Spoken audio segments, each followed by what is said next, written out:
Ang tinatawag na one-punch knockout ay isa sa napakadelikadong tama sa mga boksingero.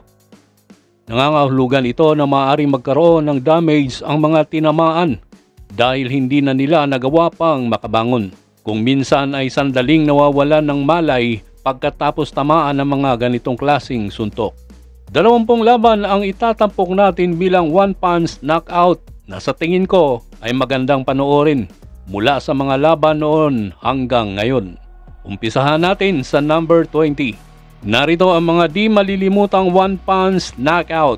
Number 20, Mike McCallum knockout Donald Curry noong 1987 sa ika-5 round.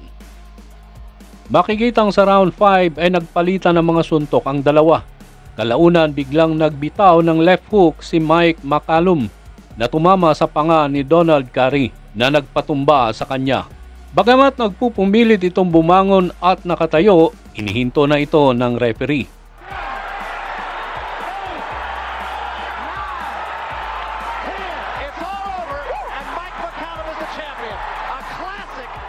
Number 19, Rocky Marciano knockout Jersey Joe Walcott sa ika-13 round noong 1951. Parehong pagod na ang dalawang boksingero. Ang kanilang mga suntok ay paisa-isa, ngunit malalakas na nais nilang tapusin ang kanilang kalaban. Biglang tinamaan ng isang solidong kanan si Jersey Joe Walcott na nagpadapa sa kanya at hindi na nakatayo. Tila napako ito sa pagkakasubsob.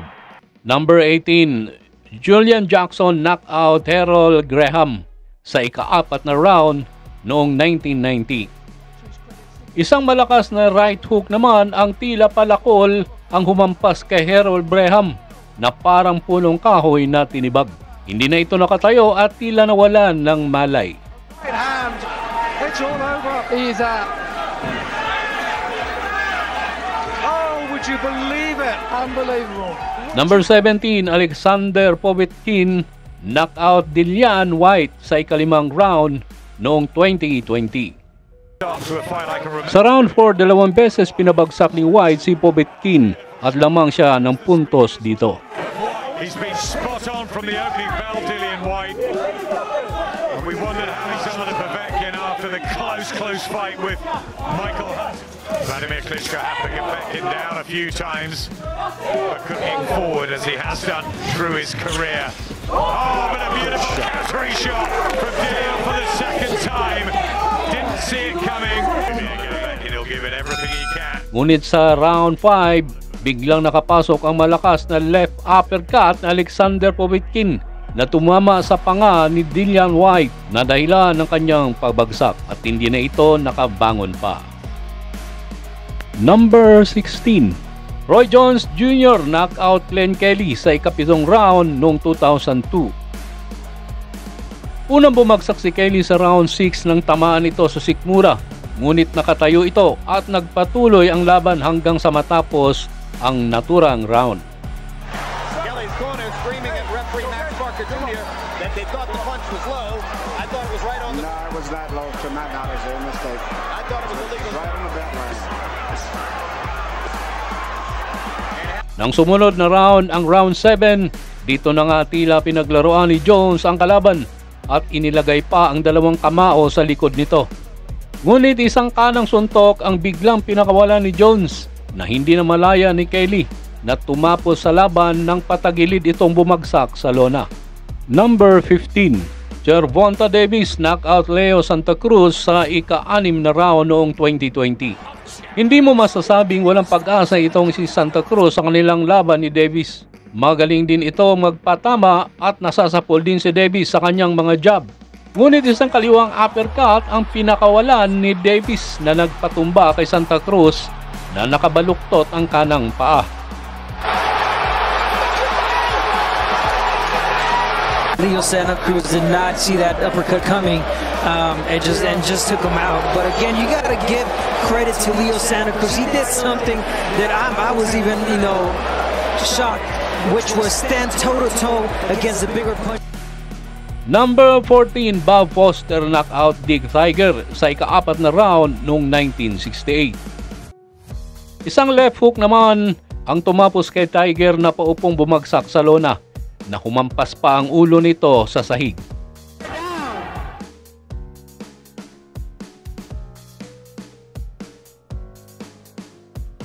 Number 13, Antonio Tarver knockout Roy Jones Jr. sa ikadalawang round noong 2004. Mukhang sa laban na ito ay nagantihan si Roy Jones sa kanyang pamamayagpag. Sa unang salpukan, hindi mo iisipin na mahagip si Jones ng isang kanang suntok dahil mabilis itong umilag gaya ng nagdaang mga laban. Ngunit sa ikalawang round, hindi akalain ni Jones na isang suntok lang pala mula kay Tarver ang magpabagsak sa kanya. And he makes it up. It's over. He stops the fight. And in the ring, there's a fight between supporters and the... Alton Murchison said, There it was. I'm down before one time, but there was a perfect left hand. Andy Lee knockout John Jackson sa ikalimang round noong 2014. Kung tutuusin, lamang na lamang si Jackson sa palitan ng suntok at halos babagsak na si Lee sa mga suntok na pinakawala ni Jackson. Ngunit sa isang kisap mata ay bigla na lamang tinamaan ng right hook ni Lee si Jackson at bumagsak ito na una ang mukha na tila wala ng malay. Jackson all over. Jackson is knocked out. How about that, folks? And Lee, one punch knocks out John Jackson. And look at it, boom, right there. Everything on it. well, He's sitting up. Number 11, Michael Noon knockout Sumbu Kalambay sa unang round noong 1989. Isang kaliwa naman ang tumapos kay Kalambay at bumagsak itong diretso ang katawan. A major league left inside by none. They always say this is a stiff test, this is toughest test thus far. But here, Michael Nutt shows he can deal with anybody. Number 10, Jordan Gill knockout Karim Guerfi sa ikasyam na round noong 2022. Kinokorner ni Guerfi si Gill at binayo ng mga suntok. Isang maiksing kanang suntok ang binitawan ni Gill na ikinabigla ni Guerfi. Bumagsak ito at hindi na nakabangon ng hudyat ng pagtatapos ng laban.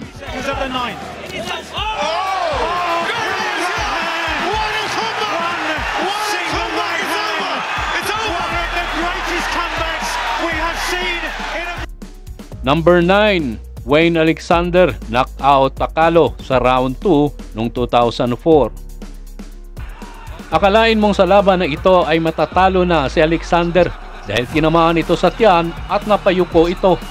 At hawak-hawak pa nito ang kanyang sikmura nang bigla ito nagbitaw ng left hook at tumihaya si Takalo at hindi na nakagalaw.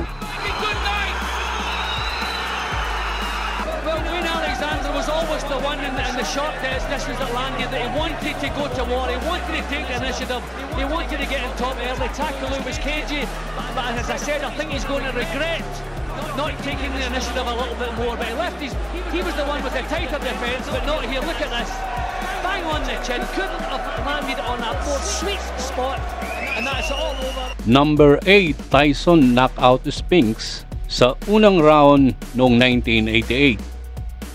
Unang bumagsak si Spinks nang tamaan ito sa katawan. Nakabangon pa ito at ipinagpatuloy ang laban. It was the left uppercut. I was surprised there was a butt. Ngunit sa ikalawang pagkakataon, tila hindi man lang pinawisan si Tyson nang pabagsakin muli si Spinks. Him in serious trouble. A right hand right on the chin. 6, 7, 8. he's not going to make it. Number 7, Sergio Martinez knockout Paul Williams sa ikalawang round noong 2010. Tila slow motion namang bumagsak pataob si Williams nang tamaan ng left hook ni Martinez. Makikita mo ang kanyang mga mata na nakadilat lang at hindi gumagalaw. Tanda ng masamang tama mula sa isang malakas na suntok. I'll see the punch. And that's the worst punch in the world, a punch you don't see. Martinez's left got there first. Number 6, Sugar Ray Robinson knockout Gene Fullmer sa round 5 noong 1957. Isang maiksing left hook lamang ang tumapos kay Fulmer. Pilit itong bumangon na aalog-alog. Kilala si Sugar Ray sa kanyang malakas na left hook.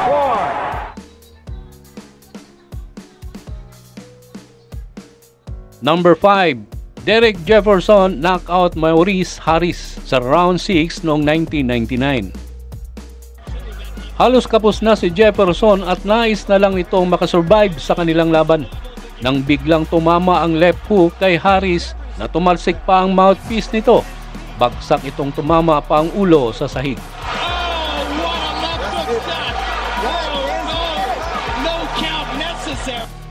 Number 4, Audley Harrison knockout Michael Sprott sa ika-12 round noong 2010.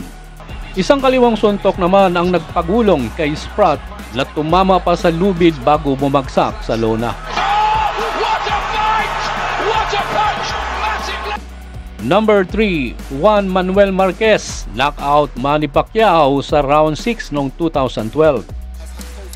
Ang pinakamasakit na pagkatalo naman ang nagpatulog kay Pacquiao ng ilang minuto nang tamaan ito ng tinatawag nilang lucky punch mula sa kanyang karibal na si Marquez. Nagulantang ang mga manonood at napaiyak pa ang asawa nitong si Jinky. He knew he was coming, he just caught his rhythm because that's what has caused him, has enabled him to cause Pacquiao so many problems. Here you see this is a looping shot. So that's the shot, bam, right on the button that the weightlifter definitely will help you with. That's the hardest and most dramatic shot we've seen in the sport since Sergio Martinez knocked out Paul Williams on November 20, 2010 in Atlantic City. Number 2, George Foreman knockout Michael Moorer sa round 10 noong 1994.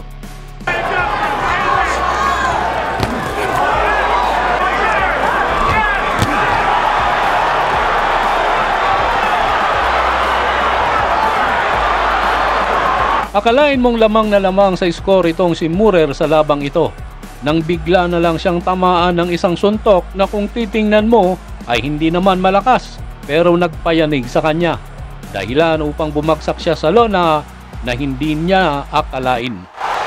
5, 6, 7, 8,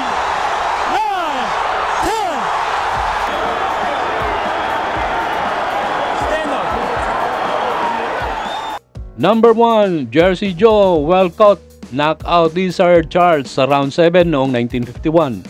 Connect to short range, but he's quite successful at smothering his opponent's punches in close. You see? The defensive. That's Ezard's kind of battle. Walcott nervously taps his glove. A desperate champion bullies him into the corner with a hard right. Charles is trying to regain control. Walcott senses his foe's failing strength.